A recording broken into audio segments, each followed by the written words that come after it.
Bury Our Bones With, the show that lives, breathes and dies the movies and TV shows you love.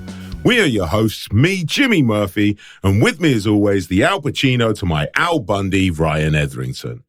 In today's show, we'll be burying our bones with the 1987 Brian De Palma masterpiece that is The Untouchables. So join us as we move from Sherwood to Chicago, swap our tights for wingtips, take some massive liberties with the truth, and go dancing with some real wolves.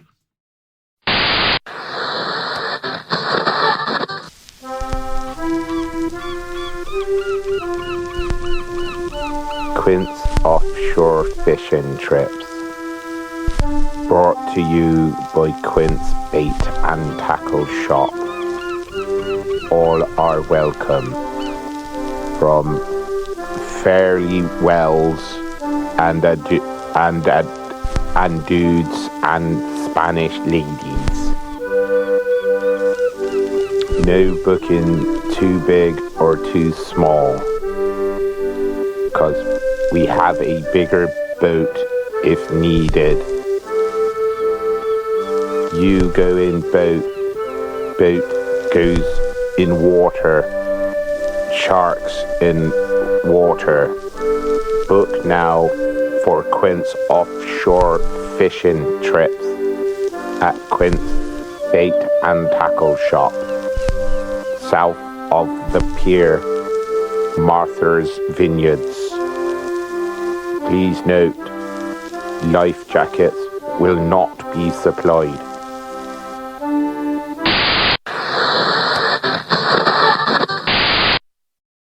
So do you want to kick us off with your brief love? I genuinely, I love this movie. It's a classic. It's easily Costner's best movie, which isn't saying much, but it is easily his best movie. I don't remember the first time I saw it. I genuinely don't. It's almost a bit like you in Jurassic Park. It's just always been about. I think it's like, in my mind, it's kind of intertwined with those Goodfellas, Godfather. It's the gangster movies. It's a gangster movie, but it's not a gangster movie, this film. I love it. It was funny watching it again yesterday. I haven't watched it for a while. I dusted off the DVD, and I was like, and there was things I remember about it that aren't correct. And I think it proper depends how you view the movie, So in my head, it had like a really bad 80s synth score. Jeez. Synthesizer score to it. But it's got a score by Ennio Morricone, I want to say. Ennio Morricone, I believe it. I literally Googled how to pronounce it. Ennio Morricone. Ennio Morricone or something, yeah. Who's probably more famous for the man with no name and all that. So I remembered that completely wrong. In my head, it was like I say, synths. Great movie. The cast is amazing. It's got that lovely film noir feel to it. It's like a homage as much as it is a new movie that takes massive liberties with the truth, as mentioned in the intro, but it's not that film. It's not a historical document. It's an entertaining film noir chase movie. I really like it. I really like Costner's acting, his character, his portrayal of Ness, I should say, is amazing. Sean Connery steals the movie for me. It's the highlight of this movie. I forget, every time I watch it, I forget how funny he is whilst being very serious, Yeah, love it. You've never seen it before, have you? This was your first outing. First viewing, and there's a lot to love about the film, but there's also a few things in there that detract away from it for me. So I'm definitely not in the camp of absolutely love it. I'd say probably, it's all right. That's probably my estimations of it, and we will absolutely go into the reasons why. Yeah. But for those who haven't seen the film, so here is the the brief plot. After building an empire with bootleg alcohol, legendary crime boss Al Capone rules Chicago with an iron fist. Though Prohibition agent Eliot Ness attempts to take Capone down, even his best efforts fail due to the widespread corruption within the Windy City's police force. Recruiting an elite group of lawmen who won't be swayed by bribes or fear, including Irish-American cop Jimmy Malone, Ness renews his determination to bring Capone to justice. Which is listening to that, I would go and watch that movie. Obviously, I've seen the movie, but no, I have. I will never watch it again. But listening to that sounds like an enjoyable movie. It's got a hook. The fact it's based on loosely, however, based on real stuff. Very loosely. I mean, these people existed, I think, is about as far as you can say. They have the same name. That's probably about as much as it gets. That's a bit of a hook as well. But I think for me, I found it a bit hit and miss. Like there were, as I say, there were moments where I was like, "That's great. That's," I wouldn't say genius, but that's great. And then there were moments where I'm like, "Really? Is this what's happening now?" Okay. Such as, I mean, you've mentioned the score. Like, there's elements in the score where I'm like, "That's great," and then there's elements where I'm like, "This is so much it's like off. It's so like." Has this guy seen the movie? It feels like it was written, and then I'm willing to bet you're at least thinking of the Canadian horse chase scene with regards to the score being off. One of many. Because it's off. Yeah. It's a really weird choice. Yeah. It's obviously De Palma, as much as he's homaging film noir, it's his Western film. One of the things... And that score is, hence why he's got McCone, it's not how you pronounce it. Hence why he's got the man who did Good, the Bad and the Ugly to do the score for it. And that scene in particular sticks out to me because it feels really off. And it's the triumphant cowboys, but it's the triumphant after the mission's done song. It's not the action scene song.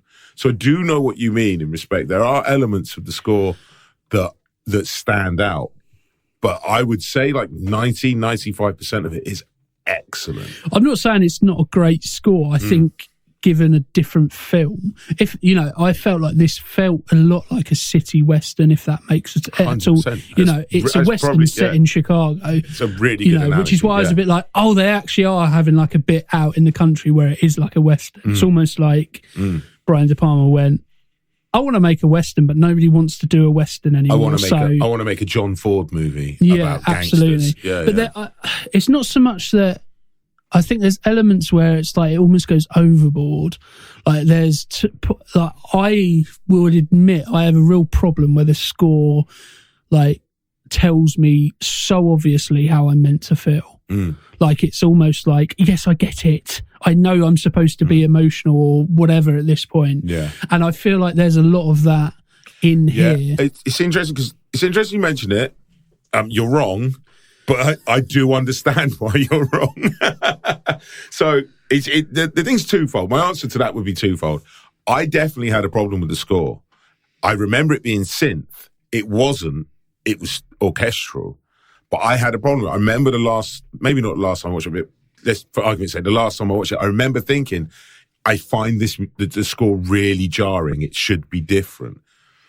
Watching it this time round, I was like, it makes perfect sense, apart from when it doesn't. Like occasionally it is off. One of the scenes is when it leads up to Capone's bedroom. Okay. Like that's where it feels like it's that this doesn't fit what I'm seeing on screen, because all it is it's like just following. Again, there's a lot of sweeping shots in this, and it's one of those kind of sweeping shots where it kind of goes from outside in Chicago and then it goes into this lovely plush, say like hotel, and then it goes to Capone's room. And the score, I just remember it feeling really like almost a bit synthy, as you kind of say, where it's not synthy, but it feels like it has that 80s club scene almost kind of feel to it. And I'm like, My take on it is this. It's that overblown score that's reminiscent of Westerns, which you will get in a lot of John Ford 50s, 60s kind of Westerns. It's also playing into what a film noir score is, where they're loud and they're brash and they are in your face. So in the context of what he's trying to achieve, it's perfect.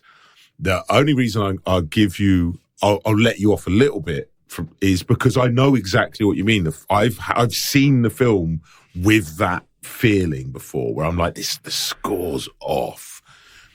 Didn't have it this time when I watched it. I feel like I understood the film more this time. Like, I can't remember the last time I saw this film. I've always loved it. It sounds like it's one of those things where second viewing gets a bit kind of... Yeah. Once you're expecting it, perhaps, yeah. But like I said, there is moments, like the scene I was talking about with the horse, there's moments where I'm like, it's not the right choice.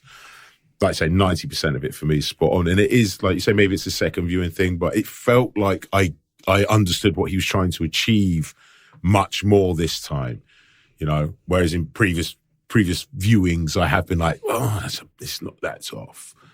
But, yeah.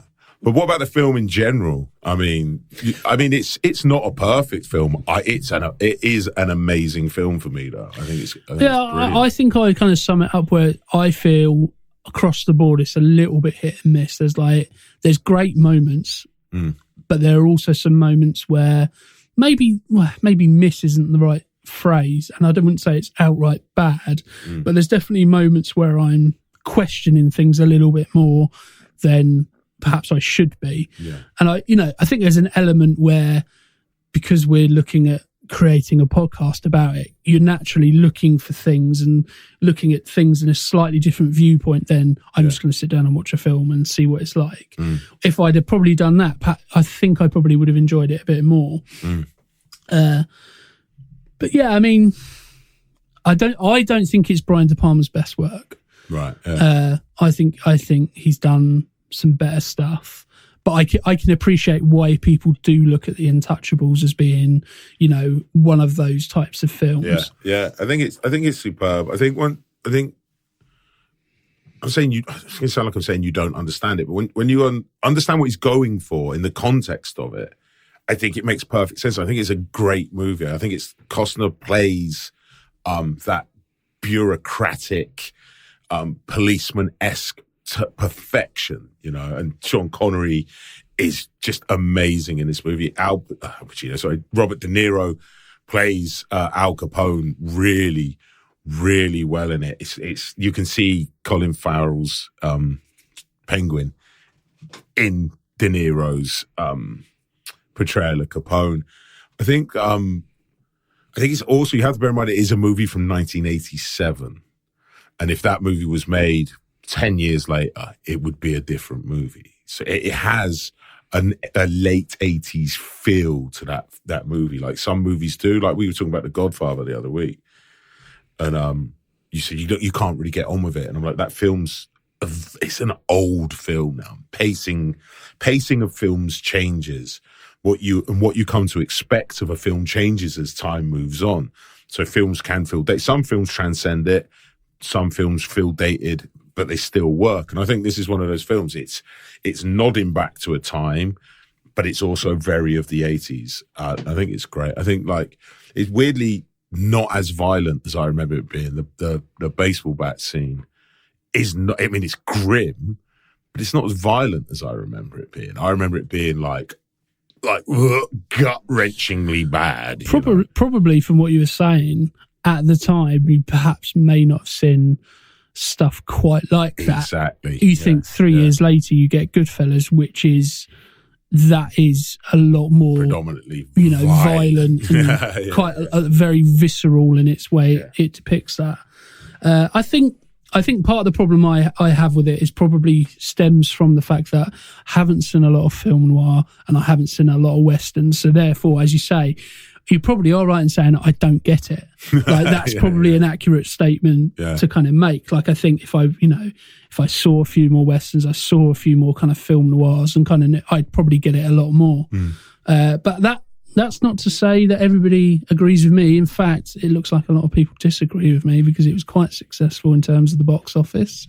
So it had a $25 million budget, which is about 54 million quid today. Okay. In its opening weekend, it made 10 million. Across the UK, US and Canada, 76 million made back. So it tripled its budget in the US and in Canada. And that's actually the same worldwide as well, actually. So I think a lot of the viewing power probably was predominantly kind of US based because it doesn't tend to have much difference between the worldwide take-ins. So that's about 165 million in today's coinage. So yeah, particularly for 87, that's a good return. 3 times your budget. Yeah, which is, again, we've done a few of these now where you look at some of the figures and so you kind of go, oh well, it's not that much. Yeah, but it is. It's still. It's obviously the way we look at kind of films. You kind of go, it just gets bigger and bigger and bigger and bigger. But these are still incredibly good figures. Yeah. So it was released on June 3rd, 1987, and as we said, it was directed by Brian De Palma. It was written by David Mamet, produced by Art Linson. The composer was Ennio Morricone. I literally did write down how to pronounce it. I've just found it in my notes. All right, so I'll give it one more go. Give it one more go. just for any of his fans out there who are currently shouting at us, shouting at their radios. It's Ennio Morricone. Morricone. Okay. Ennio Morricone. Okay. Him directing and not directing, composing the score. Yeah. And then the cinematographer is Stephen H. Burham, I believe is how you say it. And I think across the board, they've all worked on some pretty decent films. They're all well established in their own particular right. Obviously, Brian De Palma has, made some excellent films. Yeah. David Mamet worked on Glengarry Glen Ross, Ronin, Hannibal. Art Linson also produced Fight Club, Scrooged, Heat. And obviously Ennio Morricone has worked on, lots and lots of over 600 different credits as a composer. Some of the notables that I picked out: Hateful Eight, Once Upon a Time in America, The Thing, and then Stephen H. Burham, Mission Impossible, Carlito's Way, Hoffa, War of the Roses, St. Elmo's Fire. Okay. Apocalypse Now. So all very well established filmmakers in their own fields. And as I say, although there are elements that I dislike about it, that it's a very well put together film. Everybody's kind of working at top level. Yeah. Which I think whenever you do a period piece, you've always got to be pretty on point, because that's something that really, really quickly will take you out of that film if it doesn't look like it should, as it was, or if it just doesn't feel genuine in some way. Yeah. Obviously, I think there will be those experts in those time and eras where my dad being one of them. That's not the right car for that That's era. The wrong license plate. That type of thing. Yeah. But even to the layman, if you, why have they got that? That wasn't invented until this time. Yeah. It's going to take you out of a movie really, really quickly. So if it doesn't look authentic, so that's always a challenge. And one of the things I did like about it is how well it does just look like 30s Chicago. Yeah. Not that I have much experience of 30s Chicago, but it looks authentic to me. I'm an amateur 30s Chicago historian. And I fully was engrossed in that kind of time frame. So that's half of the battle. A lot of the time with the period piece. Yeah. Obviously, we got. You mentioned the cast. It has a stellar cast. Yeah. So we've obviously got. I don't think there's a bad choice in the cast. No, You know what I think everybody's a great choice. I have some problems with some of the performances, but I still think they're good choices. Okay, yeah. So obviously we've got Kevin Costner playing Eliot Ness. Mm-hmm.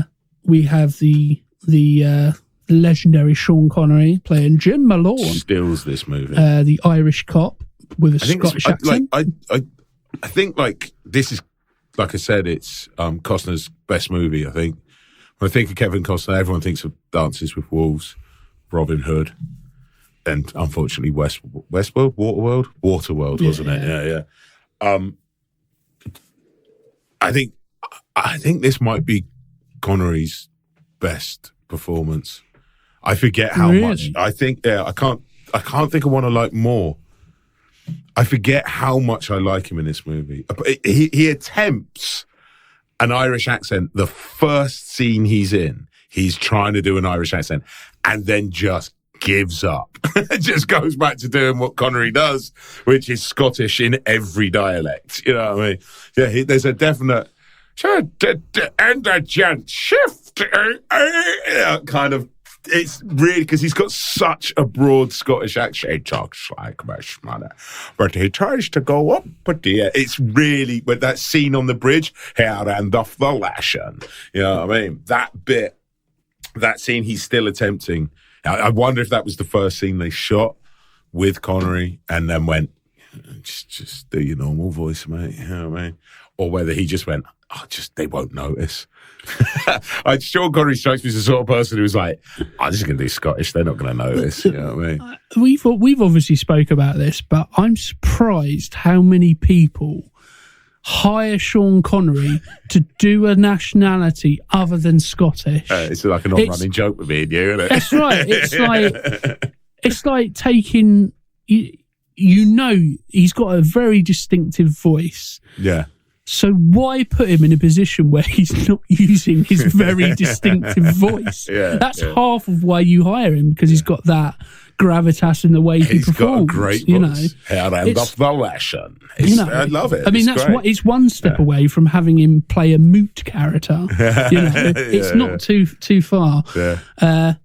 We've also got Andy Garcia as George I feel like this was Stone. Like his breakout role. Yeah, I want to see. He's very young in this movie. It's not quite his first film. Yeah, but it's certainly first film of note. Yeah. He's also great in this movie. I think he plays. He doesn't have a lot to do, but he plays it well. I would probably say that Andy Garcia is my favourite person in this. Oh, really? Because there's elements I really like about his character and the way he kind of does it. Obviously, we've got Robert De Niro as Al Capone. I think it's one of De Niro's best performances as well. It's up there with Cape Fear. I think he plays Capone really well. You know what I mean? He plays him exactly how, I have no idea, but he plays him exactly how I would imagine him to be. He plays him how he wants to play him. The scene, the opening, so it's not the first time you see him, but when he's getting the shave and the barber that's the first scene, yeah. him. Is that the first time you see him? First scene. I thought it was the second. Anyway. It's the first scene in the film. Cool. Yeah. It is the first scene in the film. Yeah, sorry, you're right. That's right. It's shot from the top. That's right. Like that, so well, as an opening shot. It's got the writing on the side of it, hasn't it? That's right. It's the opening scene. Again, that may be why I had some issues with it, because for me, I don't think anything kind of ever got to that level. Maybe elements, but that opening shot, I was like, that is genius. It looks amazing, the way it just kind of swoops down and just that opening shot. There's shots in this movie. I noticed them a lot. I don't know what the actual term is, but like when he's doing like a long shot, I call it like a keyhole shot, where the sides are kind of darken out. And I noticed Christopher Nolan doing it a lot in The Dark Knight, and I don't know where it comes from, but I noticed that there's a few shots in The Dark Knight, the second one we were talking about the other week, where I noticed it in that, and it stood out because I'd never noticed it before, and I was thinking, it's like a tunnel, it's like a keyhole shot, and then I noticed it in the Untouchables a few times popping up in there, and I was like, there's that shot again. And like I know, like Tarantino likes to talk about his that's my De Palma scene, and I always think he's talking about when two things are in focus. Usually two heads are in focus next to each other that shouldn't be when they're talking. But there's also this keyhole scene that I keep seeing, I keep calling it a keyhole scene. I thought it was brilliant. I think stylistically, the movie's shot. I think it's beautiful. I think it's. I like the cinematographer's got it just right. I feel like the shots are just right. Again, like you, I think that opening scene when it starts and it comes down, and then you get to see De Niro being just kind of gross, really, isn't he? You know what I mean? He's being that sort of vile, flashy gangster who's given to like fits of rage. Everyone's walking on eggshells around him, and it's all perfectly done. Where he pauses when he turns and cuts his own face essentially, and you see the fear in the barber's face. And there's a moment where he pauses. He's like, "Don't worry about it." And then goes back into like schmaltzy mode. Hey, people want to drink. I'm the man of the people, me, and all that sort of stuff. But I don't think the film then tails off. I think it's beautifully shot throughout. Oh yeah, I think when I say tails off, I mean again how it kind of the way it kind of made me feel. Where I immediately went, "Oh, that is amazing." I don't think I had that again. You know, there were points where, that's pretty cool, but there wasn't like a point where I kind of went, "Oh, that is amazing. That's genius." Yeah. We've also got Charles Martin Smith, who plays Oscar Wallace. Right. Yeah.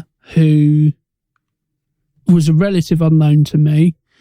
Looking at his IMDb listings, a couple of films stick out: Deep Impact, American Graffiti, but nothing really that I could go, "Oh yes, it's that dude." We've also got Richard Bradford, who plays Mike, who is the I suppose chief of police is what you would call him. Yeah. Who genuinely has the worst Irish accent I've ever heard. So when you said about Sean Connery's, I was like, it's not anything compared to Richard Bradford's. Yeah. And then lastly, in a breakout role, first film role was Patricia Clarkson, who played Eliot Ness's wife. Yeah, I always know her as that lady that Fraser Crane dates in for a few episodes of Frasier. I saw her in the film and I was like, where do I know her from? Yeah, she's got one of those driving me mad. And then I was like, oh, she writes haikus and plays a cello. It's that lady from Frasier. She's one of those kind of actresses who has been in lots of things, but you probably wouldn't be able to say what she's been in or even know her name. You know, I think there's quite a few people like that. And then the rest are kind of just all supporting parts. There isn't anybody kind of like stand out other than the names that I've mentioned. It's interesting you say about De Niro, because one of the things I thought was that I thought he got a bit lost in this, not in terms of his performance. His performance is great, but I don't think there's enough of it. Like, oh yeah, I think he must only be in it for 10 minutes, 15 minutes, all told. Yeah, and I kind of get why, because it's not a story about Al Capone, really. No, the story is it's more about America at the time. You're watching the moral corruption of Eliot Ness. He starts off the film saying, to Sean Connery, the angry grandpa, I'll do whatever's legal to bring him down. And by the end of the film, he's broken so many laws and thrown a man off top of a building. And it just sort of brushes it off. I think he literally says, I've broken every law I swore to uphold to bring this man down. But you're watching the moral corruption of a man in a game of cat and mouse. Because the thing is, because it's loosely based on a real story. We all know how it ends. I assume before you went into the film, you knew that Al Capone went down for tax evasion. It's one of those things that everyone knows, isn't it? So they pepper that in as a joke for the first few times he mentions it. Oh, we could do him on tax evasion. And he's like, shut up, mate. And it's funny because as the viewer, you're like, we know where that's going, but they don't over-labor that joke. They come round to it quite easily. He's like, well, how, I think, he mentions it twice. It's a joke. The first two times it's mentioned, it's played as a joke.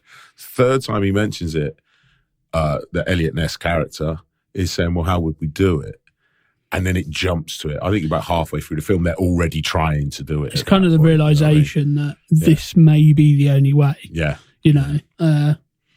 But yeah, I think keeping De Niro's role minimal, shall we say, I think it works. I mean, I would always like to see more of it, but I think it works within the film. I think you get enough of him. He's still enough of an enigma throughout the film. You know Al Capone. You get to see him doing his show busy, flashy git bit, you know, and you get to see him bash someone's brain in with a baseball bat and be, you know, and all of those things in between. And the scene towards the end on the staircase when they're arguing, I love that. The interplay between Costner and De Niro and that. And he's like, you talk to me like that in front of my son, and it just keeps escalating and escalating. It's brilliant stuff, man.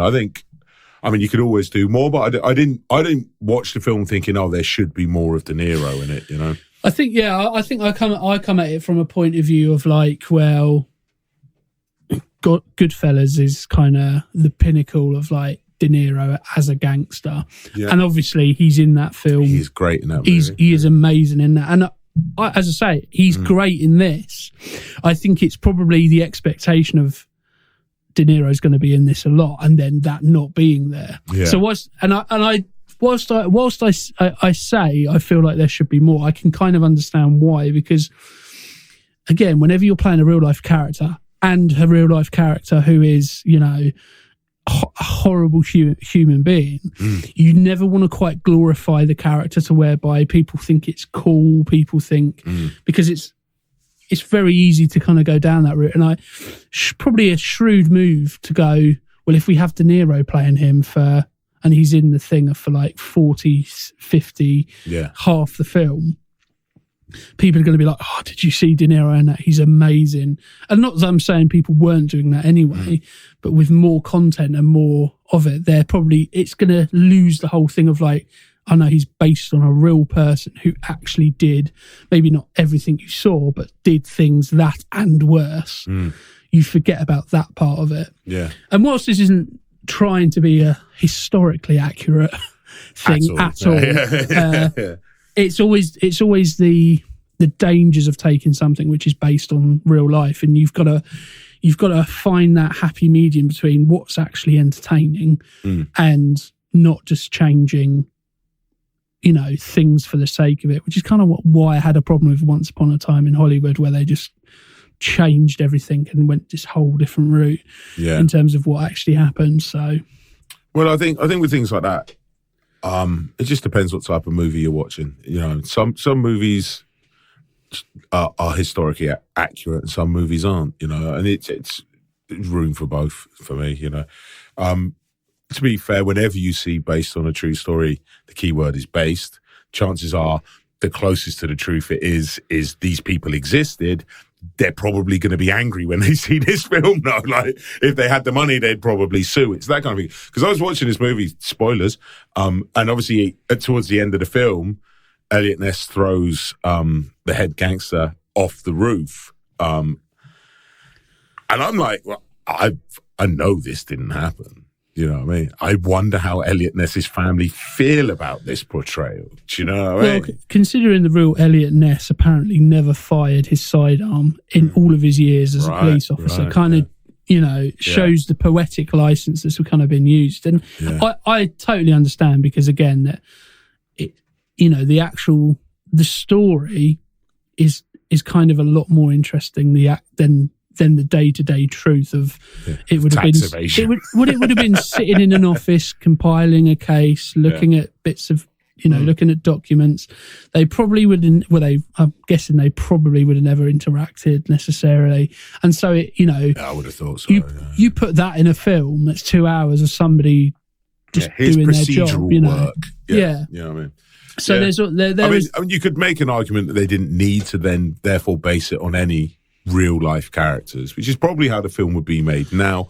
But I mean, either way, it doesn't bother me. The fact that it's made up, or the fact you could change all their names, it wouldn't bother me. I think you know what I mean? I think it was because they obviously it's, I don't know if it, well, yeah, it's based on the TV show. It's the same artistic license that, you know, that they've had. So again, it's an intellectual property that they already owned, and they kind of went probably a bit like what they're doing now, where they're going, well, we've got this, rather than create something new, we've got this. do with it what you will. Yeah. And apparently a lot of the talk was initially it was just going to be a film version of the TV series, which apparently is a lot more kind of 50s kind of. It was a 50s TV show, I can imagine prime time type thing. So not a lot of grit to it, shall we say? A Dragnet style TV show. Yeah, I should imagine in that sort of. And De Palma said, "Well, we'll take the name, but we're not going to base it on, anything other than the very loose truth, you know." Yeah. So I think that's a shrewd move, to be fair.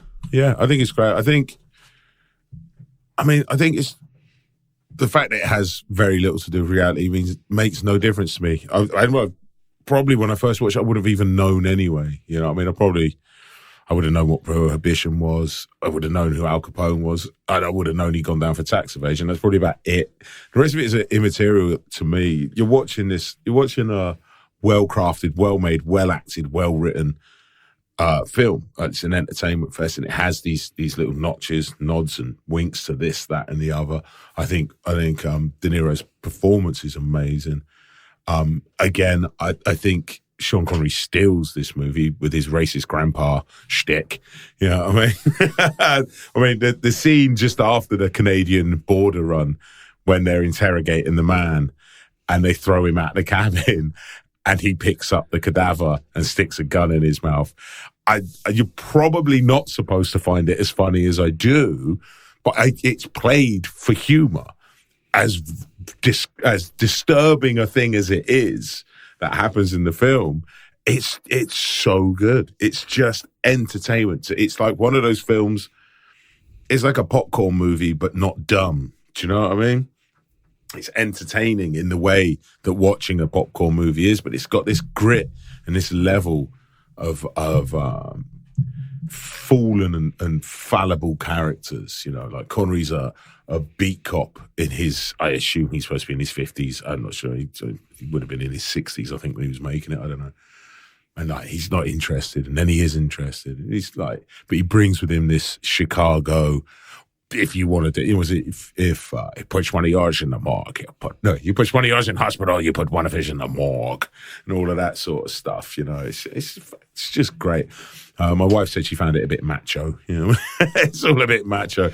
But Connery's one-liners in it are great. Enough of this running. That to me felt like a Connery decision as opposed to a script that was written in. I can imagine it was actually meant to be a big, long, drawn-out chase scene, and Connery just went, "Enough of this running." And they went, "Let's put that in the film." It's possible, I suppose. I think that this film needs Sean Connery in it, or at least an actor of the same ilk. I think without it, it kind of falls apart, really. Yeah. Well, he gives it soul. He brings the soul and the heart to it, even though he is quite racist. But I think most of the people in this film say some racial stuff. I think they probably is quite accurate to how people were back then. It's specifically Chicago cops. No offense to any of them, but it's how I imagine they were in the 30s. But it's like that great scene when he's like, "You can carry a badge, you can carry a gun or something." And he shoves it in the accountant's hand. Carry a gun. It's just great stuff, man. The one thing I will say is that I don't get why he won an Oscar for this. I don't see it as an Oscar-worthy performance. I think it's a great performance, but to me, it's Sean Connery doing Sean Connery. What did he come from? What were his films before this? Because I see it as this and Henry Jones. Obviously, he had all the Bond films and. Well, yeah. They're not great movies. No, they're not. He's great. He is the best Bond. I'll give him that. I think it's probably a case of his where he. I imagine I'd have to look it up. I imagine he'd probably been out in the wilderness for some years at that point. I could be doing him a massive disservice, but this is pre-Dr. Jones, and obviously the League of Extraordinary Gentlemen and all that was much, much later. So I wonder if he was kind of out in the wilderness when this film came along, and it's like not only is Connery back, he's excellent in this film. He's not James Bond. Look, James Bond got old and he got brutal. It's like I can see how that would lead to an Oscar. I think his performance in it is. I think he steals the entire film. I totally agree. Like, I relish every scene he turns up in. Do you know what I mean? I suppose it's one of those things of. It doesn't feel like a traditional Oscar choice. Like, it doesn't feel like a, for me, he's just doing Sean Connery.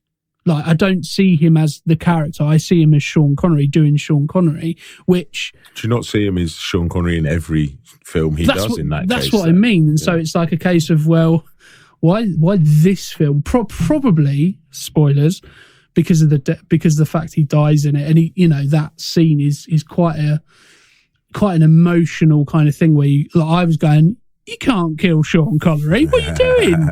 Yeah. And for me, that's kind of almost where, especially because you think he's not. You think, oh, he's going to die. Oh, he's not going to die. Oh, he dies. Yeah. I thought, oh, it's going to be one of those things where he comes back at the end. In which case, I'll be like, why did you make? But I think it's. I think he's almost, he probably was at the time before he was like a caricature of himself, if you know what I mean, whereby he's doing Sean Connery and Sean Connery, I reckon, when was Highlander? That was around the same time. I think it was 1980, I think. Oh, really? It's even older than, yeah. Yeah, I don't know. I think it's a great performance. I can proper see it. It's pre Dr. Jones, which everyone loves him as Indiana Jones' dad, rightly so. That he's great in that movie. The screen time he has in it, I just think he's superb in this movie. I relish every scene he's in. Every time he's in a scene, you're like, this is going to be good. He's chewing scenery left, right, and centre in this movie. You know what I mean? And to be fair, to give Costner his dues, just gets out of the way and lets him get on with it. You know what I mean? Because Kevin Costner's the star at this point. Yeah, I have that. Kevin Costner's the star at this point. So it'd be easy. It would be easy for him to like, I want the good lines, but he like the function that character performs is he's like the father figure to the young Ness. He corrupts him ultimately. What are you prepared to do? Sorry about that. What are you prepared to do? That's getting worse. Sorry, it's getting more racist. Yeah, and he ultimately, you see the corruption of Ness's integrity. Most of that through the hands of his mentor. But he also helps him get the job done. Without Sean Connery, the job can't get done. And then he has to die to further the story, to further it. Totally makes sense in terms of the plot and the character arc of Eliot Ness. Yeah. One thing I did pick out with Costner's performance, I didn't like it that much. I think, for me, because I think he wasn't quite a big movie star at this point.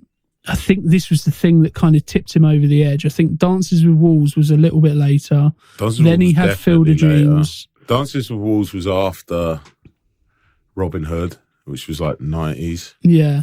So I think this was... I don't know if he'd done JFK at this point. JFK was 91. Was that 91? So I think this was the first film where Costner was 89 to 2 years after this. So this is the film that made. So this is the film that made that obviously propelled Costner into a leading man. And for me, I didn't see the Kevin Costner of later films where he's that leading man. I saw it felt like the shoes were a bit too big for him. Like there was a couple of scenes for me where it feels like the raid on the post office. Now, it's difficult because I don't know how much of it is playing that character and playing the man who's not quite used to doing this stuff yet, and how much is just because it's not believable. So let's give him the benefit of the doubt and say it was. But there's a point where he says federal officers, and it's like it's almost like he's trying to convince himself that he's a federal officer rather than telling everybody federal officers are here. And it for me, it felt a little bit like his confidence as an actor perhaps wasn't where it would be later on.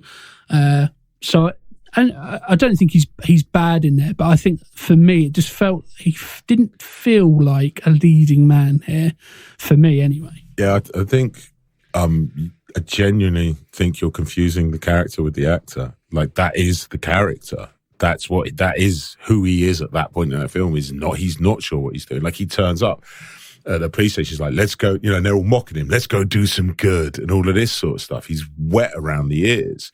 And Connery takes him under his wing and says, right, we're going to go do this thing. And he literally walks into that post office going, you better be right about this. Because he's so out of his depth at that point, he hasn't got a clue what's going on.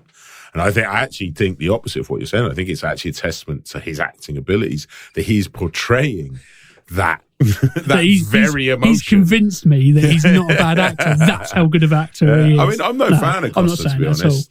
I'm not a huge Kevin Costner fan. I find he generally has this sort of he's like your girlfriend's angry dad in most films. I get that. Yeah. And he has that vibe in this film as well, but it's dialed down. Maybe because he's a little bit younger and he's playing a little bit. By the end of the film, he's doing that angry girlfriend's angry dad bit, But I think it's essentially the same role he plays in JFK. Essentially, it's a younger version of it, And I think it's one, certain actors like De Niro plays gangsters very well. Also plays angry girlfriend's fathers really well. Now I think about it. I think Costner plays this type of character very well. And I think this is him playing that character at his best, Yeah, I mean, as I say, it was something I kind of wrestled with. I found myself questioning how much of it was the character and how much of it was just because he wasn't quite there yet. And as I say, I'm not saying it's a bad performance. I think there's a lot to like about it. I think there were just moments where I was like, I don't quite believe that. I don't believe that that's a choice you've made. I believe it just about works. But I think that's luck necessarily more than judgment. But that's why we have difference of opinions on things as a whole. Yeah. Well, you look at his character from the offshoot. You see him like he's with his wife. She's putting little notes in his sandwiches. Like he turns up. He tells them all to stop drinking. You got to stop drinking. And all that. He doesn't realise he's not even from Chicago, is he? And he's he's so out of his depth. He's like, no one in the precinct likes him. He's obviously been fed bad information. They're all laughing at him behind his back. Like the whole thing is, look at this greenhorn. I think it's the right expression. And then you see his moral corruption, as it keeps saying, as the film goes on. And he goes from dewy, wet around the ears to having, as he says in his big speech at the end, I've broken every law I swore to uphold to get this man. I think it's his best performance. And I think those things you're picking up on. I mean, maybe for you it's encompassed in the film because the film is made as a homage to film noir. There's certain things that, for a film that's as old as it is now, maybe feel creaky when you're watching it. And maybe that's what stands out when you're watching it. That creakiness. It's not as slick as you would expect. But no, I think it's great. I think you've kind of hit the nail on the head there. The sleekness of it is, again, coming from someone who's watched more modern movies and has grown up with a certain type of film. It felt like one that wasn't quite in keeping with that. And so hands up and admit my faults here. But I think that's part of the problem that I have. As I say, I'm not saying I dislike it. I think there's a lot to love there. I think it's just there are those moments where I question certain things. Obviously I mentioned it with Connery, where I don't really understand how he got an Oscar because he's just doing what Connery does, which is very, very good. He's doing it so well in this film, but he's just doing Sean Connery. Kevin Costner, again, I think I would have liked to have seen a Kevin Costner of 10 years later and seen how that would have played out. I think that's perhaps where I have a little bit of trouble in the sense of I know what I kind of expect from Kevin Costner, and obviously I'm watching him at a time where he wasn't quite there yet, or wasn't quite where I expected him to be, and so therefore anything where it's not that is quite jarring for me. But going on to a performance that I do really, really like is obviously Andy Garcia, who's not in it a lot. No, he doesn't have a lot to do. He's great towards the end. Yeah, I mean, there's nothing in here that I dislike about Andy Garcia in this, which unfortunately there's for every good thing I like about all the other characters, there tends to be a slight negative, whereas Andy Garcia is the only one where I don't feel like that. I think his introduction is great. The way, give me your two best shoulders. Yeah. And I don't know what that was, by the way, because it wasn't Sean Connery. And you get, Dutch. You get. Speaking of which, he's going to be cast in a new film where he plays a Dutchman. You get the wet behind the ears one who doesn't really know how to answer Connery's questions, and then you get him, and he comes and he goes, he's got an arrogance about him, and I think it's a really in a very short space of time, you see his kind of values and his pride very, very quickly, whereby he's pulled a gun on an officer in the middle of a shooting range because his ethnicity has been questioned because he's Italian American. Yeah, and his integrity. Because of his ethnicity. And straight away, it pulls a gun, puts it underneath his chin. Yeah, it's kind of like that. This kid. Yeah. He's also Dutch. And obviously the scene or the shot just a couple of minutes before it where you see him and he just whips out the gun and just shoots the target in I think there's just everything I like. And again, I think I would have liked a bit more Andy Garcia, but I think totally understand why he's not in it more. Do you think the Andy Garcia turns up and you're thinking, oh, that's the character that's going to get killed? It's always the young, wet around the ears. He's the one who's going to get it. And then it's Sean. Isn't that just you? Bring a knife to a gunfight. Yeah, I think that's probably accurate. Obviously, I knew the accountant, or not the accountant. What's the Oscar Wallace? Yeah. Oh, is he an accountant? Yeah. Kind of gathered he's going to be the first one to go. Yeah. I think he's great in it. Actually, to be fair, it's a really good performance. I like there's a bit where they've just got the out in the sticks, and they've just got the shipment of it's the Canadian border run. Right? And they've obviously where they've been shooting, the barrel's got the liquor pouring out, and he kind of looks around, and then he takes a little bit and cups it in his hand and goes, lovely. He's quite good. And when, again, spoiler alert, when he ends up getting it, and he I was like, it's coming. It's that tension. It's that tension. Speaking of tension, I think for me, probably my second favourite scene, my favourite scene as opposed to my favourite shot, is that baby on the baby in the pram in the train station on the stairs.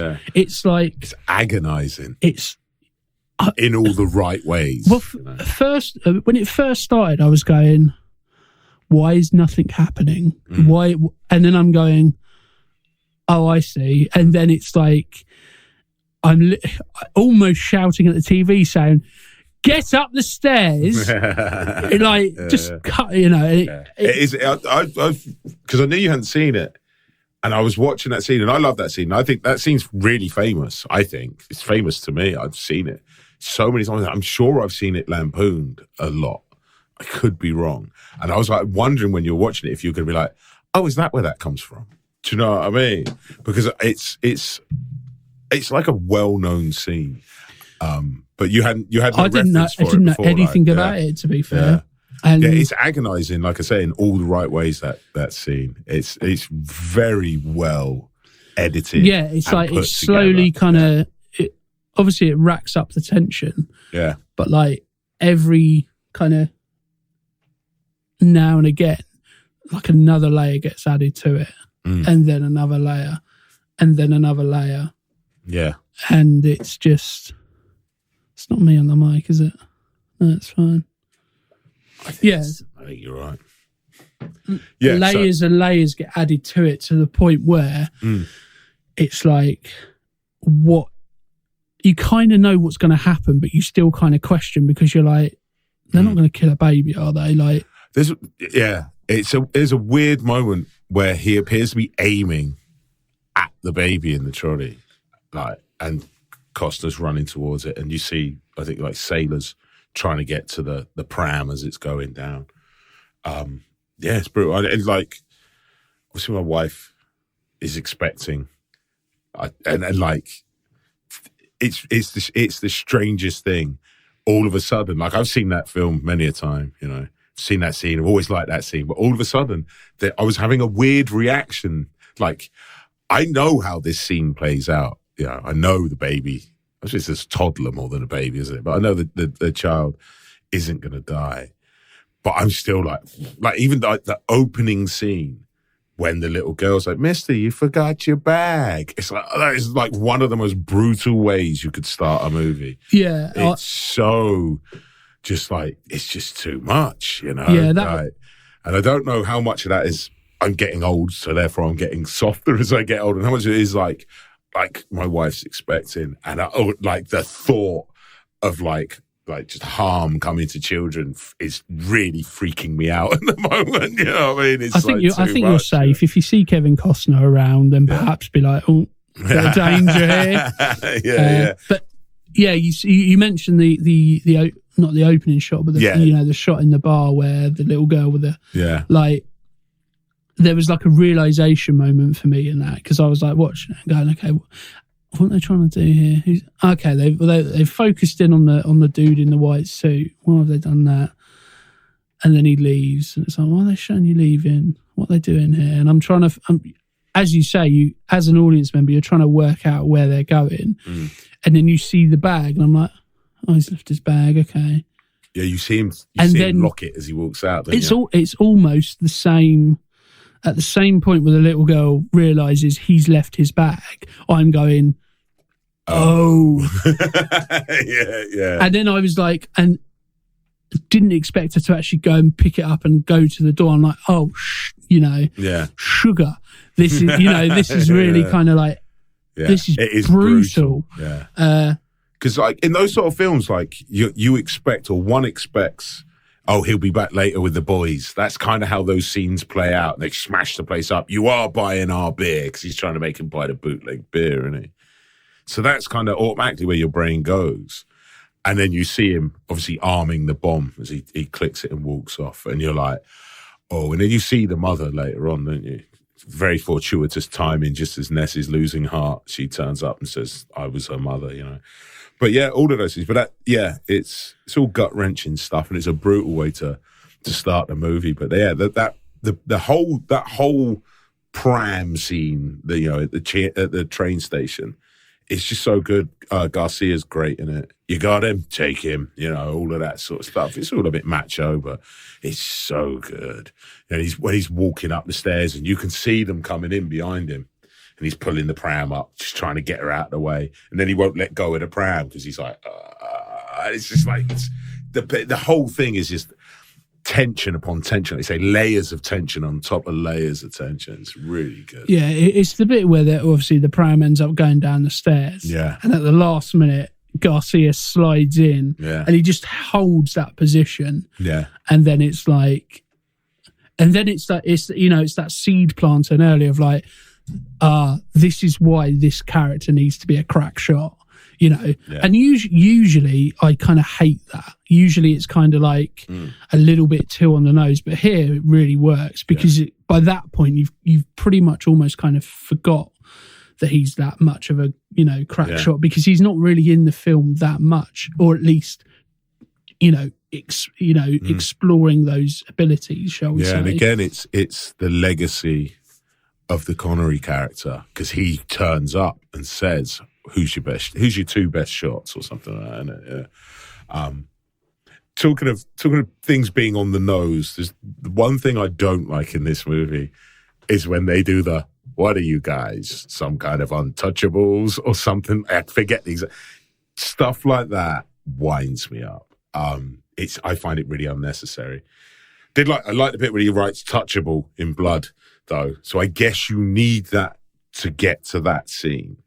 But when they say the title of a movie in the dialogue, I find it jarring. You know what I mean? I found that a bit jarring because I thought the Untouchables name referred to Capone being untouchable. Everyone makes that mistake. You're not alone. and so I'm not. I can't. Why? So why are they untouchables? Like, what about that group of? Because they can't be bought. Everyone else in the city is corrupt. Penny drop. Yeah, because he's trying to bribe him, and he's like throws it in his face. Tell your boss I'm coming for him, and all that sort of. Oh, you untouchable. Everyone else has been touched by. The filth and the crime and all of that. Even the judge at the end, when he's like, what did you say to him? He's like, I told him his name was on the ledger. And they're like, his name wasn't on the ledger. And he's like, yeah. Because I immediately kind of took it to mean, one, Capone is who it's referring to. But also, when he writes touchable in blood, I thought, are you trying to suggest that they couldn't be brought? But are you trying to suggest that they couldn't be got at in terms of like, you can't go and kill them because they're untouchable? So now that you've said that, it makes total sense. Yeah. But I remember at the time thinking, and as you say, when you have those points in movies where, now we're going to say the title of the movie, especially where it doesn't really fit. Yeah. Like sometimes you kind of have to have it in there because it's referring to a game or whatever it may be. But here it's like, it stands out. Yeah. Like it's never good if dialogue stands out. You know what I mean? Because you can make that film without the touchable written in blood. It doesn't need that in the film. So that's the only bit of film I would remove per se. Like I said, I don't think it's a perfect film.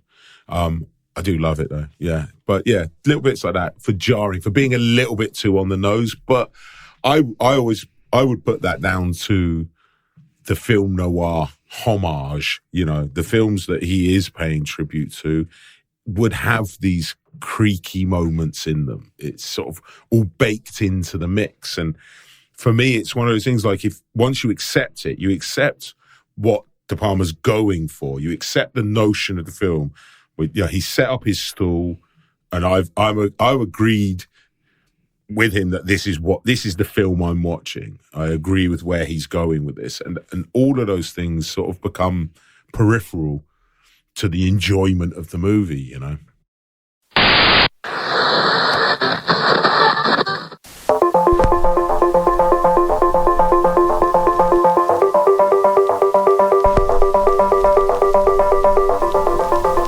Hello, I'm Barry Wood. Now, everyone knows that the Bruce Willis role for Pulp Fiction was actually written for John Nettles. Tarantino loved his work in Bergerac and thought, that's the man I need. So he gives me a call and says, what will it take to get Nettles? I says to Tino, because that's what everyone calls him, you leave it with me, son. Anyway, first day of principal photography, and Nettles flips his lid because of the lack of egg and crisp sandwiches. And before you know it, I'm called in to play Happy Families because Nettles is refusing to go back on set. I go to Tino's office and I says to him, look, you knew what you were getting. Not only is he capable of playing a mild-mannered detective, but he's also a firecracker. He once nutted Robert Lindsay for leaving a custard cream in his dressing room. Well, I made a deal with Tony. Slap on 500 big ones and give Nettles a complimentary coffee machine, and you might just be able to tame the beast. But it was to no avail. In John Nettles' words, Quentin couldn't direct an amateur production of Blood Brothers. The relationship was unrepairable. It's a shame. The Nettles-Tarantino combo could have been something we're still talking about today. It could have been Scorsese and De Niro, Winner and Bronson. It could have been big. It could have been bigger than Taggart.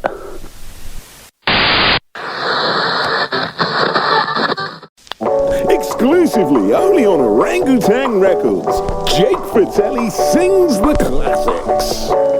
The Standard Outfit. Shall we go through some potential castings that were talked about at the time? Yeah. This is always an interesting thing to me, man. So, without stating the obvious too much, the casting is like 50%, 90%. I can't put a percentage on it, but casting is so important to how a film comes out. The choices an actor will make, you know what I mean? It changes a movie, takes it in different directions. And some of these definitely will. So in the role of Eliot Ness,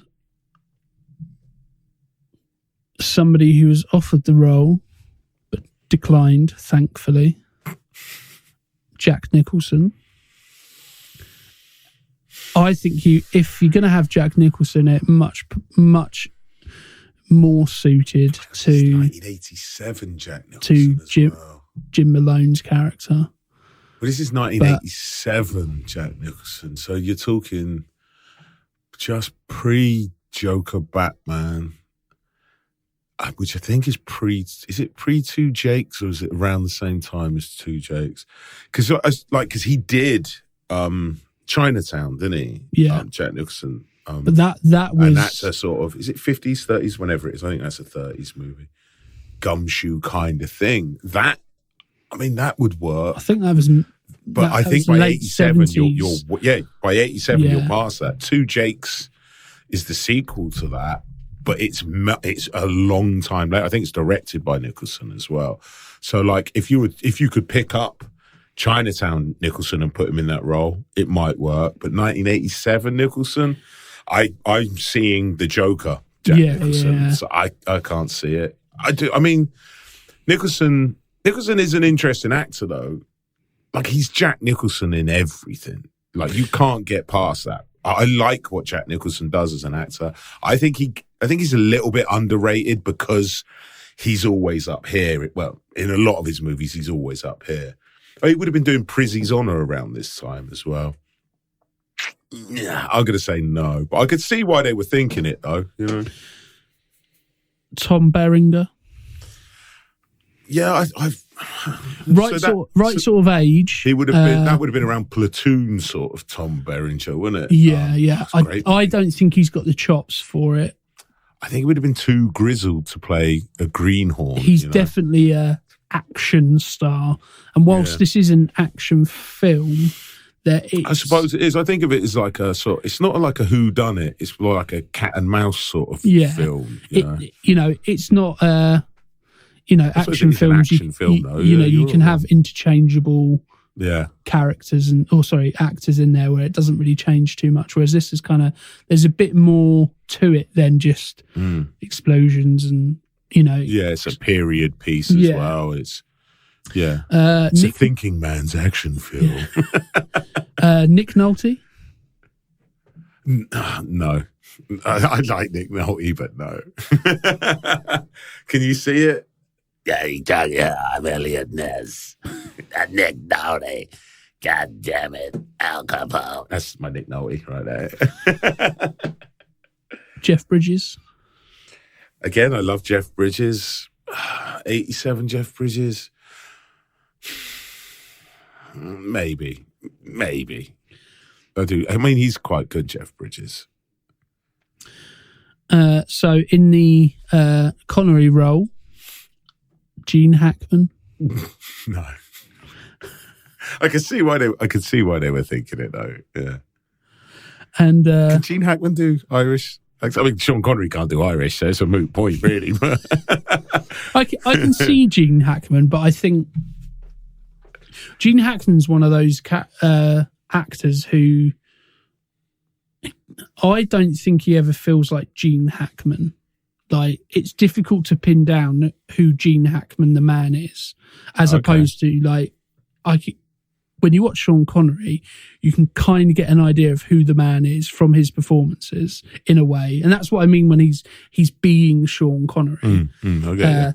Whereas Gene Hackman's always that person where I don't like using the phrase thinking man's actor, but there's unfortunately there's more going on where it's a bit kind of, it's nuanced. Yeah. Do you know who Gene Hackman to me? It's Gene Hackman to a lot of people is Popeye Doyle from the French Connection. He's Lex Luthor to me from the Superman movies. That I was at that age. That was always on telly when I was a kid. That's how I know Gene Hackman. So that's who he always is to me. He's always Lex Luthor. So I always sort of see him in a sort of comedy bent, if you like. I always sort of see him as a bit of a comedic actor because he plays Lex Luthor. He plays him very well in those movies. But there's a little bit of humour in there when he's playing him, especially against Richard Dreyfuss. I think they're in the same. No, Richard Pryor, sorry. I think they're in the same Superman movie together. Yeah. But I've since seen The French Connection, and he's great in it. But he'll always be Lex Luthor to me. To be fair, he could play the character that Sean Connery plays really well, but it would be different. It would be very different.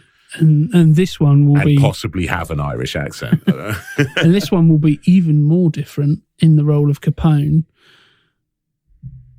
Actually, no, it would. It would be almost. It's a sideways step, is it? So Marlon Brando as El Capone. El Capone? El Capone. The Spanish Italian now, apparently. No, as Al Capone, which, again, making the links between The Godfather and this. Of course. Yeah. It's an easy kind of move to make.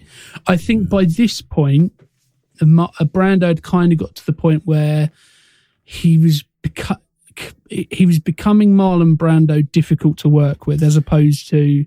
I think he was there at this point, wasn't he? So you're talking like Apocalypse Now is the famous thing, one for how difficult he was, and that's late 80s. I can't put that might even be 87.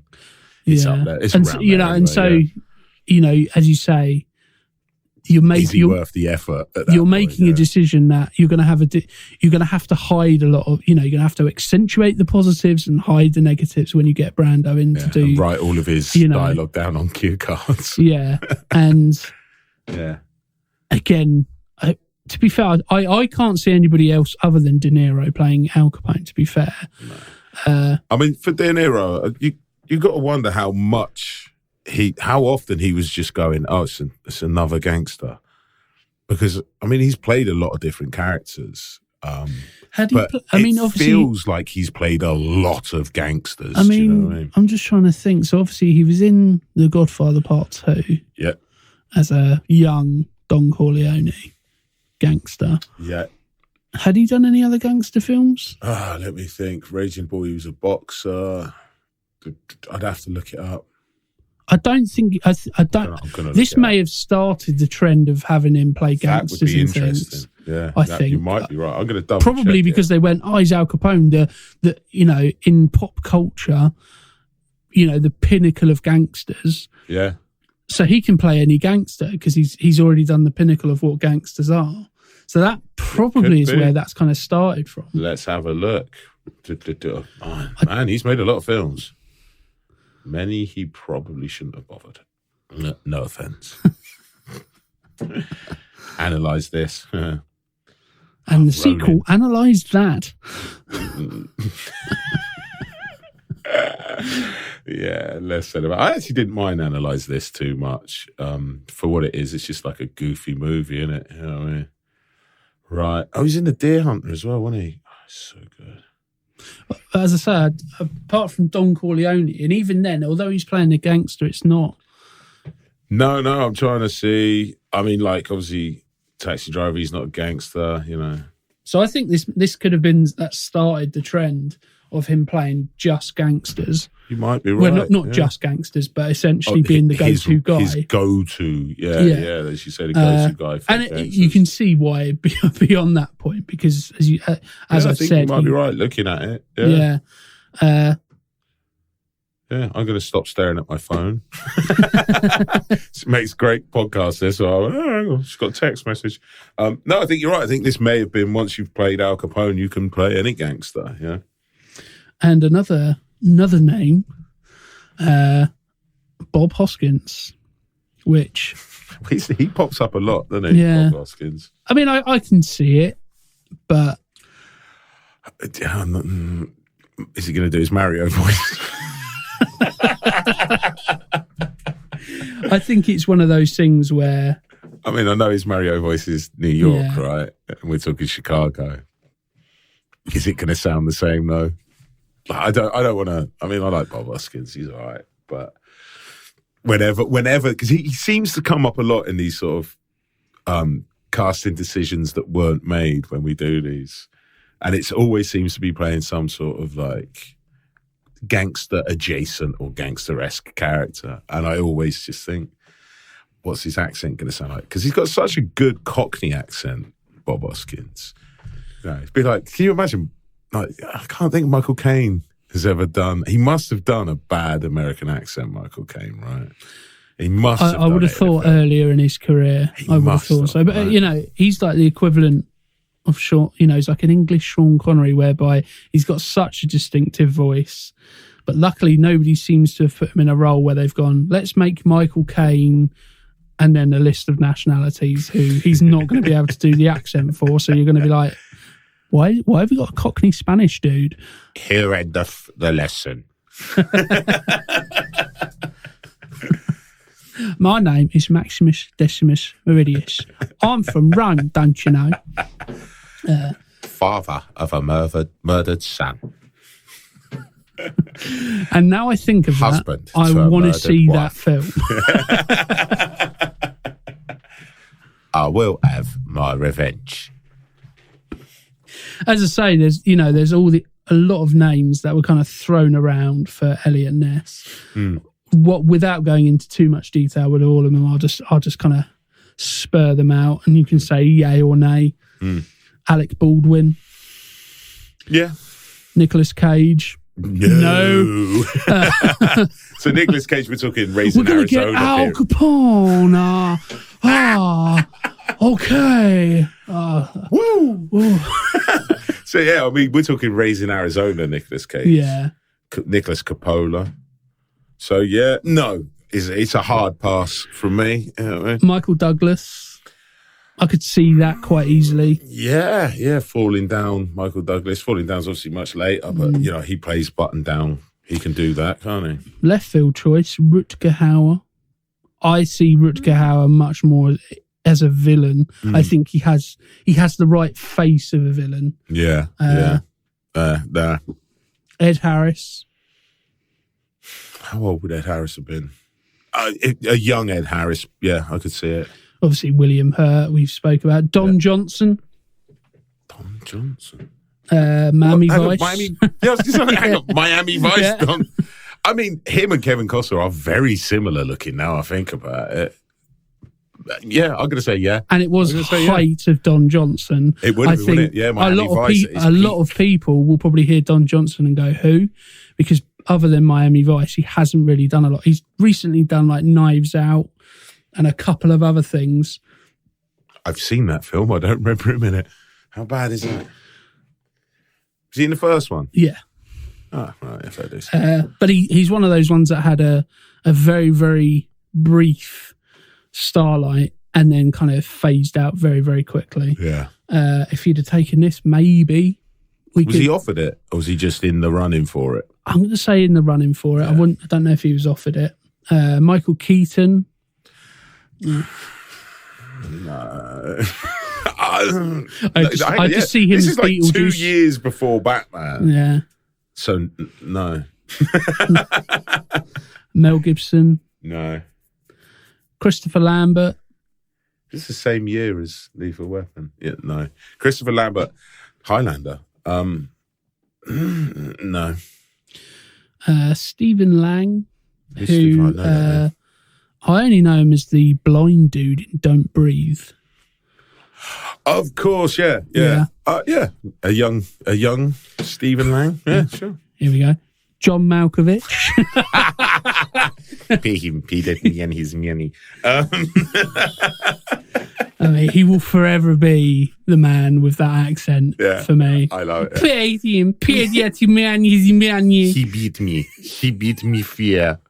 him, it me and his miani. Apparently, was it you were talking about this? We were, yeah. And he said he looked at Matt Damon. and went, give a little nod, like, I know what I'm doing. And Matt Damon was like, what are you doing? Like, what is this?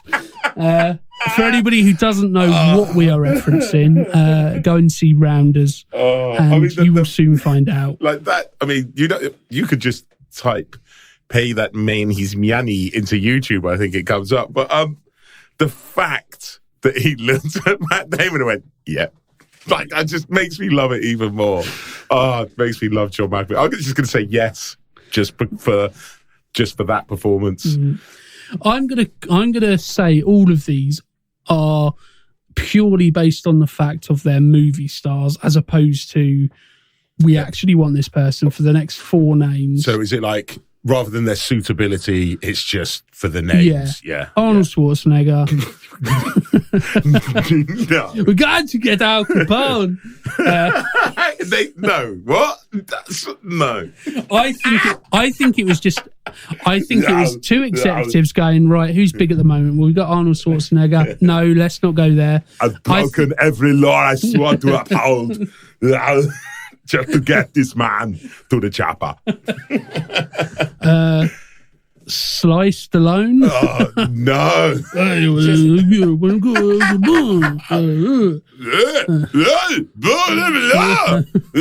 It would only work if his wife's name was Adrian, unfortunately.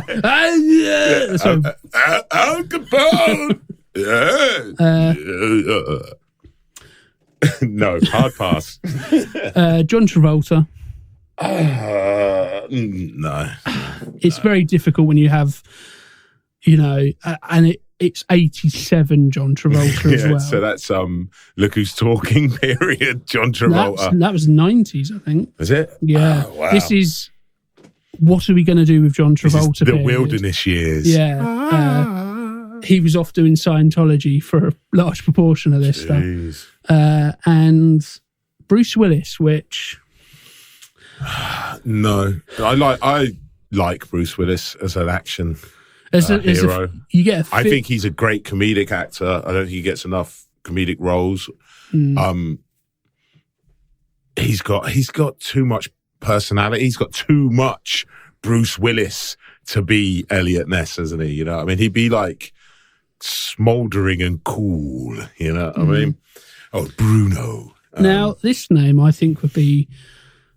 I think he's a great actor, and I think, unfortunately, a lot of people only know him for certain roles, but James Woods.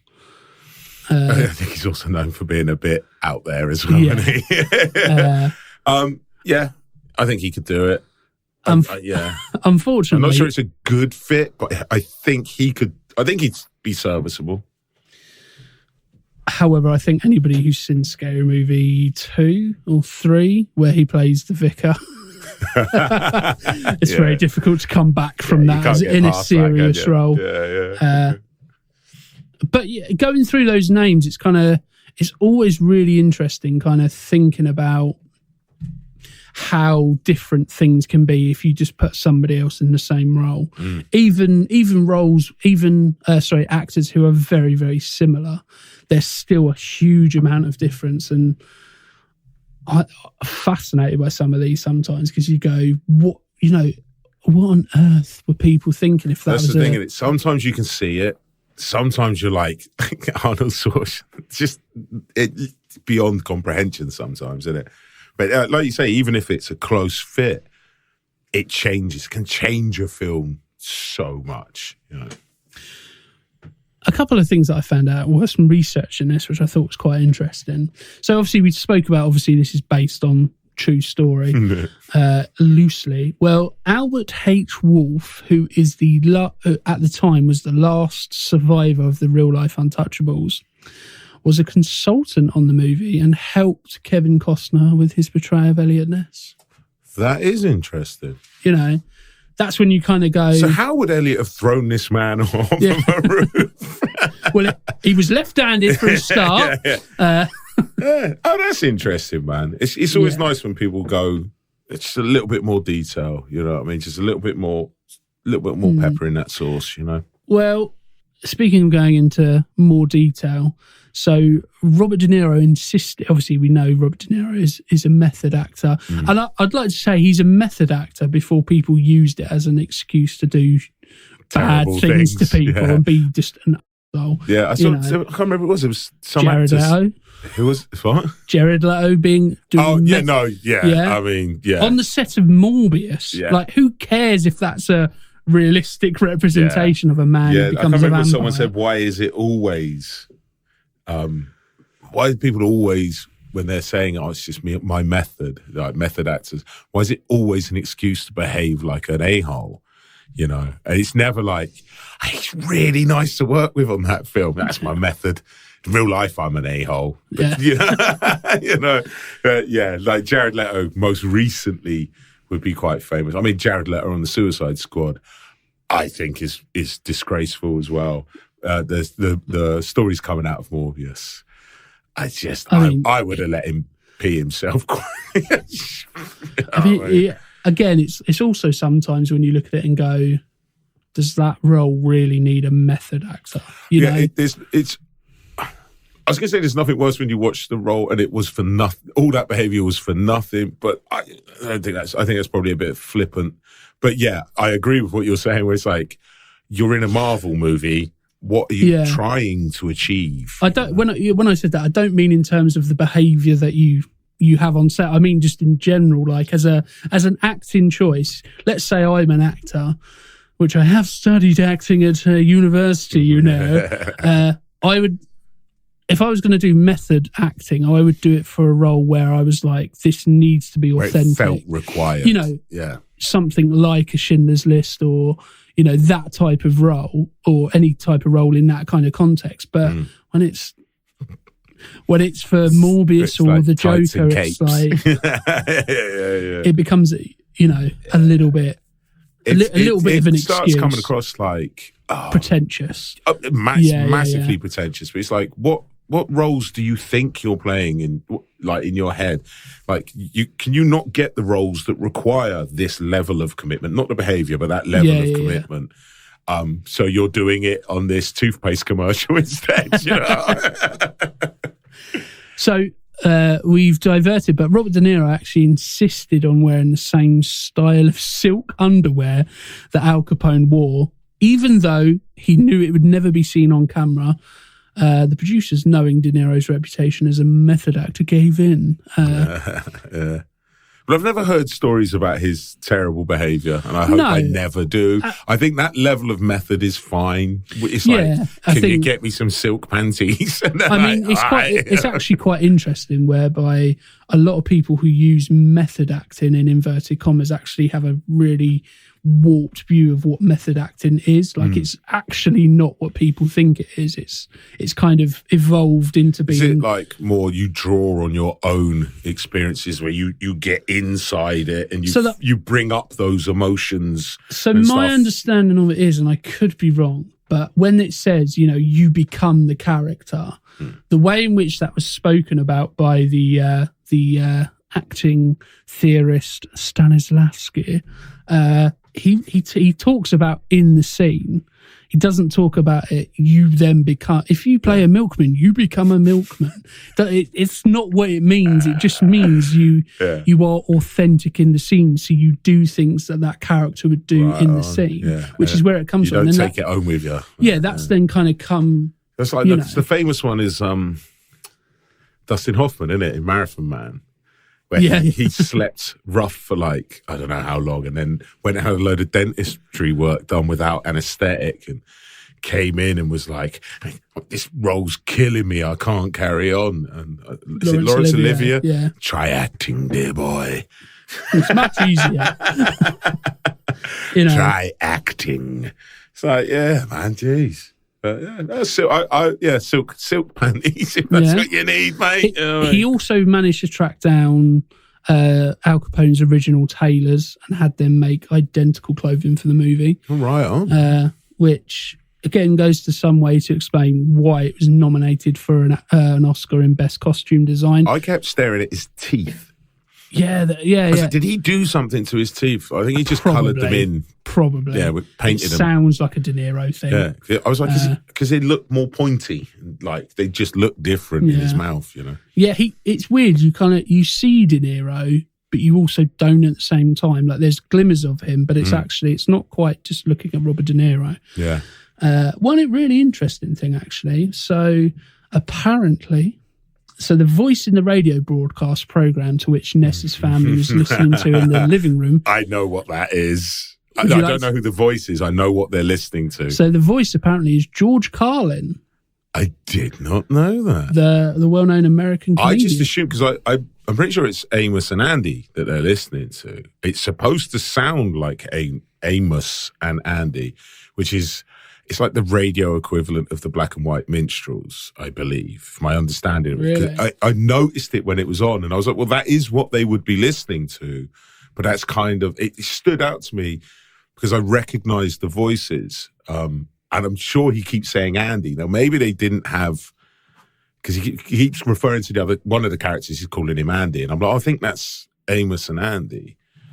Maybe they didn't have the rights to it, so they got George Carlin. I think it skirts just close enough to it to not have to pay the royalties. Do you know what I mean?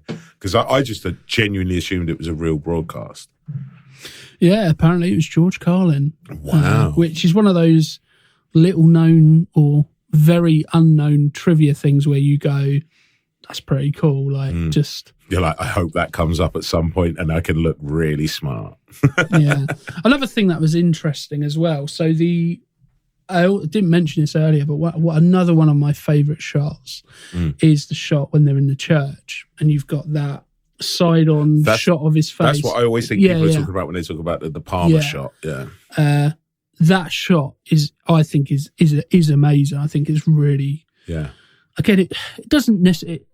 A lot of the time with shots, it doesn't necessarily add anything to the story, but it just looks visually impressive. It's a visual medium.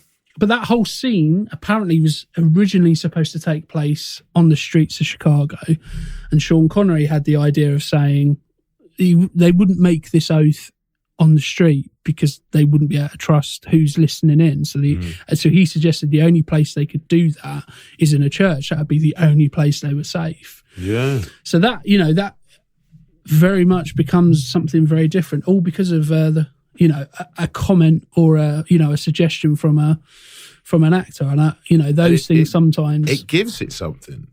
They're in a church. They're moral, upstanding men in a church. It He's playing suddenly with becomes his patron saint of police thing, and it becomes a little bit more meaningful as opposed to something that could be quite throwaway. Adds that little bit of depth, doesn't it? That's right. Yeah.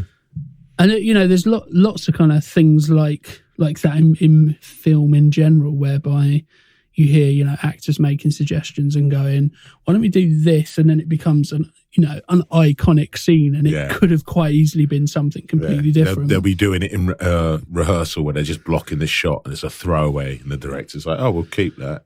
Yeah. So apparently there was due to be, or there was at least discussions about a sequel. Really? Entitled The Untouchables, Capone Rising.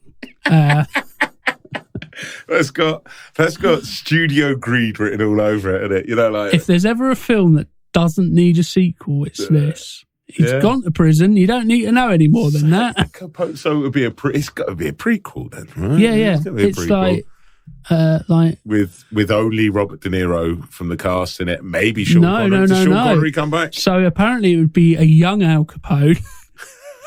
And another, again, he was... This guy was mentioned again, Nicolas Cage playing Al Capone. I know it's a different time, and obviously I think of Nicolas Cage as the bees type Nicolas Cage. Oh God, not the bees! Yeah, because he hadn't transitioned into full Nicolas Cage at this point. He was still Nicolas Cage, but he hadn't gone full. Because I saw a thing about his acting style, and I can't tell you what it is, but it's based on. I can tell you what it is because he's quoted what it is. It's based on I want to say no. Nicolas Cage has come out and said his acting style is Nicolas Cage acting, It's like he's going, it's a thing of its own. It's not a real thing. It's only something I can create. Right. And it's like, have you seen, I can't think what it's called, the new film where he basically plays himself. Like it's not like killing Nicolas Cage or something like that. The important, being Nicolas Cage something or something like that. Yeah. I've seen it.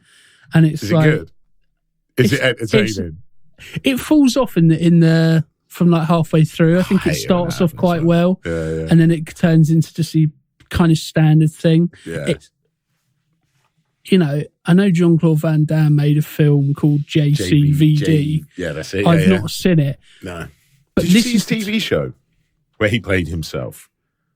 No. It actually wasn't bad. Fair enough. But I mean, actually, the first episode wasn't that bad. But as I say, Nicolas Cage has got to that point where only Nicolas Cage could make that film. Yeah.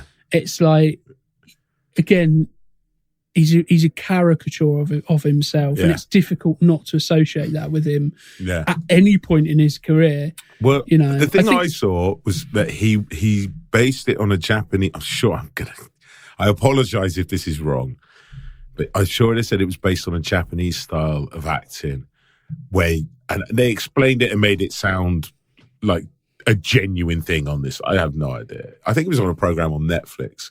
I'm not sure, but I heard someone say that he said to them, someone was acting opposite him, and he said, I'm going to do what I'm going to do. You do what you want. It makes no difference to my performance what you do. I'm just going to do what. And so he already has it. He said, like, no matter how you're acting, he's going Nicolas Cage, you know what I mean? Which is, must be incredibly frustrating to work opposite. I've been in situations where, not quite to the same extent where somebody said that to you, but I've been in situations where you're playing opposite somebody and they're just doing whatever they kind of want. And what you're they've going, decided, like, beforehand. Yeah. It's like, this is not what we discussed.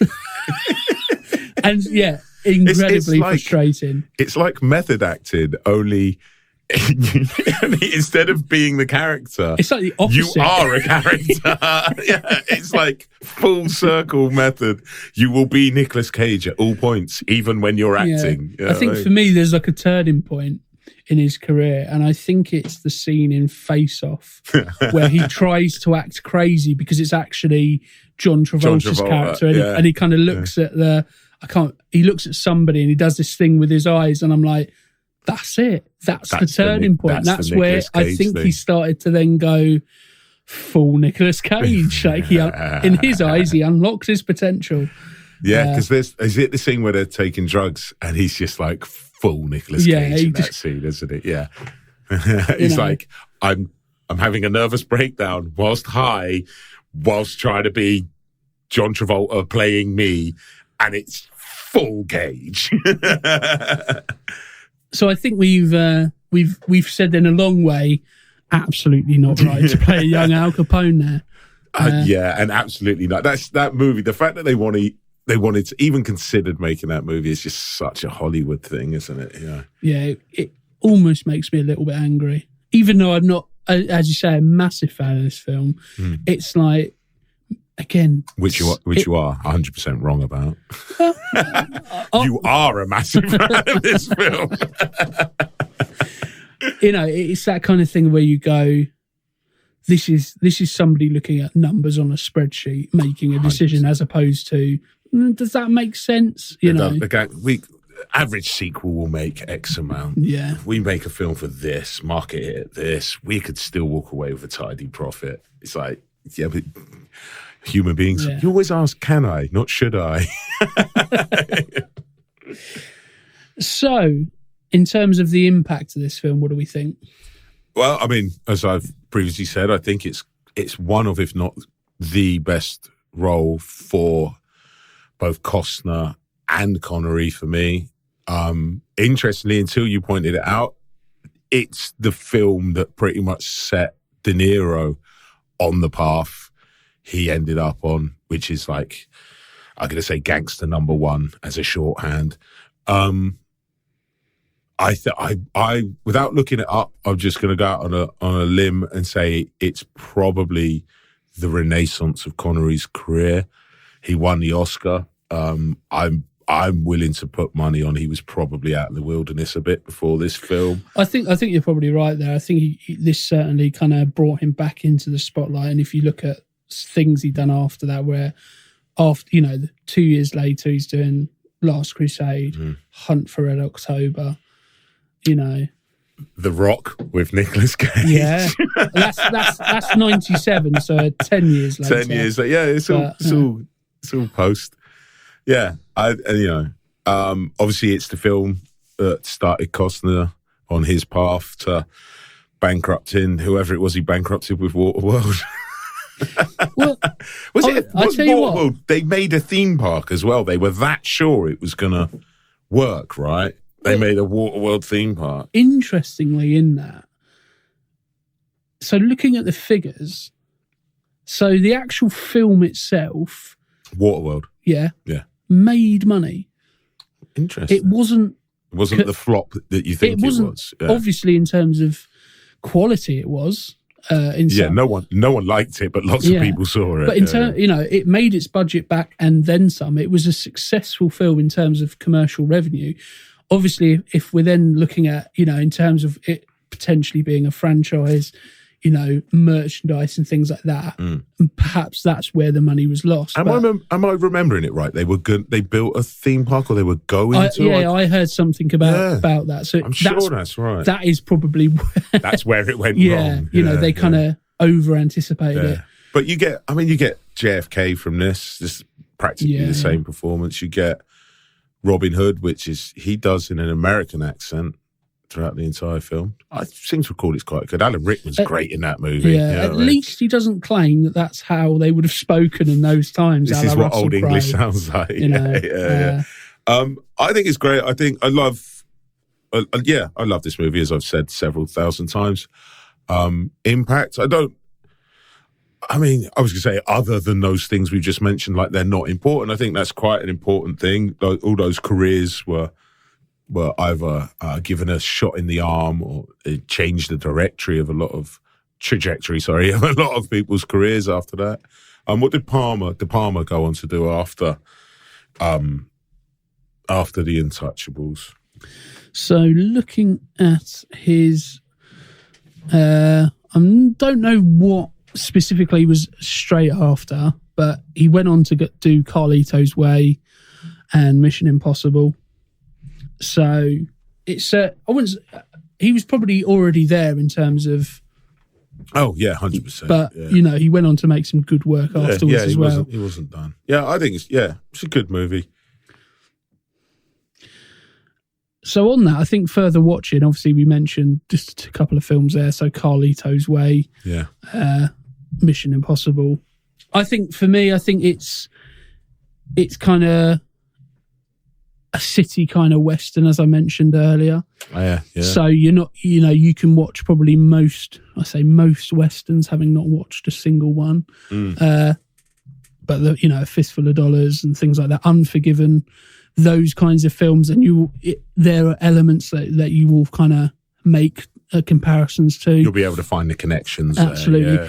And then in terms of gangster films, obviously you've got Goodfellas, which is only 3 years later, and one of for me, the all-time greatest gangster film of all time in Goodfellas. 100%. Also based on a true story. Yeah. Looking at some of the actors in here, if you like Sean Connery's work, we mentioned The Rock earlier. He's great in that. That's what I kind of mean when I said earlier about he's probably doing it less so in this, but it's not too much of a step from what he does in The Untouchables to what he does in The Rock.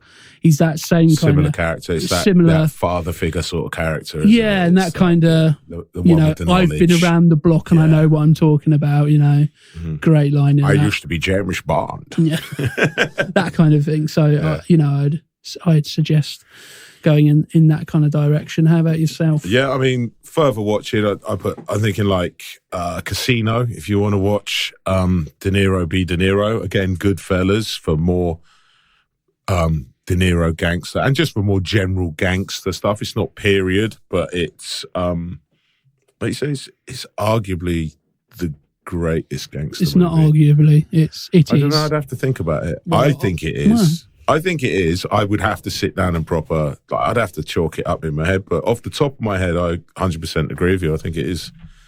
I think it's my favourite for sure. It's like I like films like Scarface. Goodfellas is definitely better than that, you know.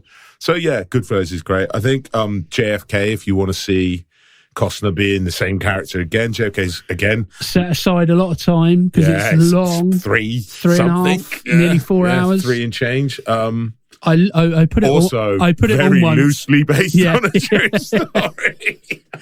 I once put it on and had a nap what felt like days, and it was still on. Yeah. So it set aside some time. I think that's probably why I've never managed to actually sit down and properly watch it, because you've got to have essentially a whole day free. Yeah. You're going to want a pee break. Yeah. I think a natural successor to this film, and possibly actually a better film, is LA Confidential. A period piece, very film noir, retrospective sort of homage again. I love that movie. I think it's great. I think that is what's his name? Russell Crowe's greatest role. I think Guy Pearce is great in that movie. Kim Basinger's great. I think you said earlier, you know, if The Untouchables was made in the 90s, it would have been a different film. It would have been LA Confidential, most probably, in theme and feel, not in terms of story. Yeah. I think, I think you're probably right there. I think it's great, and I think if you want to see someone else attempt a Western, but not in a cowboy setting, you're talking Inglourious Bastards by Quentin Tarantino, or Bastards. Because that's a Western set. I've never heard that sound so West Country Western in my life. Bastards. Glorious Bastards. Bastards. Because that is a Western set. It's a World War II film made as a Western. So it has a similar feel almost, even though they're very different movies. But yeah, I think check out any of those choices. I think you're onto a good night's viewing. Yeah.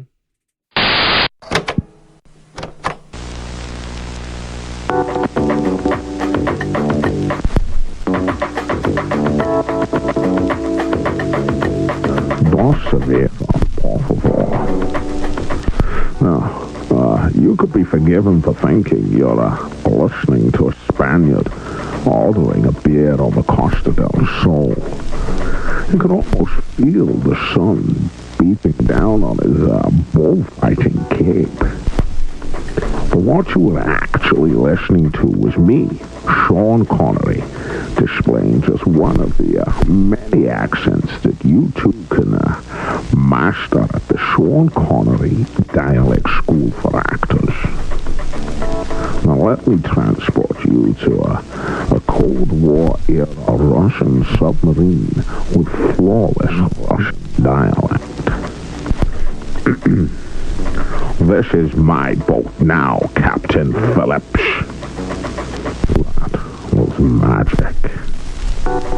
You can learn this and many more at the Sean Connery Dialect School for Actors. Here end of the lesson.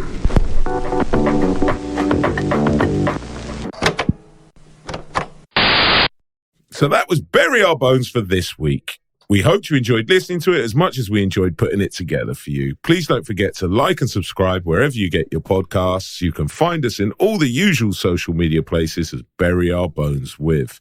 So please do come by, say hi, and send us your comments. Until next time, I've been Jimmy Murphy, he's been Ryan Etherington, and this has been Bury Our Bones With The Untouchables.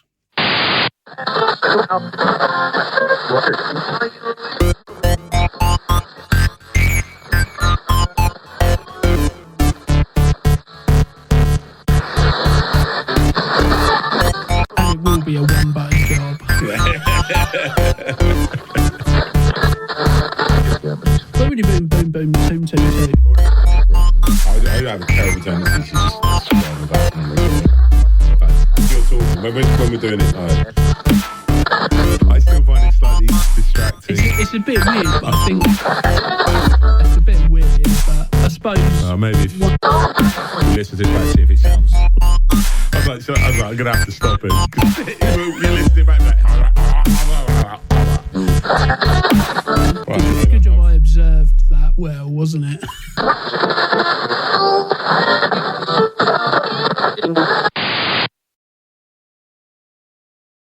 So that was Bury Our Bones With for this week. That's not right, is it?